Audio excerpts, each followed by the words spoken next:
শেষ পর্যন্ত এই দেখার বাকি ছিল রুই মাছের কালা ভুনা। চলুন দেখা যাক কিভাবে রান্না করা হয়। প্রথমে আমি রুই মাছের পেটি মাঝের অংশ নিয়ে নিলাম, ভালো করে ধুয়ে পরিষ্কার করে লবণ হলুদ লেবুর রস দিয়ে ম্যারিনেট করে রাখলাম 10 মিনিট। কালো তিল টমেটো আদা কুচি রসুন কুচি কাঁচামরিচ কুচি ব্লেন্ডারে দিয়ে এখন পেস্ট করে নেব সামান্য পানি দিয়ে। যত বেশি মিহি করে পেস্ট করবেন এই কালা ভুনা রেসিপির স্বাদ কিন্তু দ্বিগুণ বাড়বে।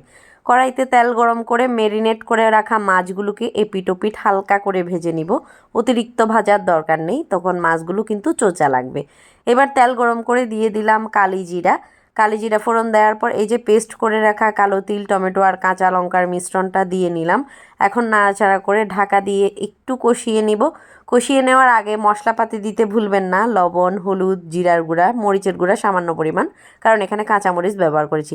ঢাকা দিয়ে 5 মিনিট কষিয়ে নেব তেল ওঠা ভাব পর্যন্ত। তারপর ভেজে রাখা মাছ ব্লেন্ডারের জারটা ধুয়ে অল্প পরিমাণে জল দিয়ে দিলাম।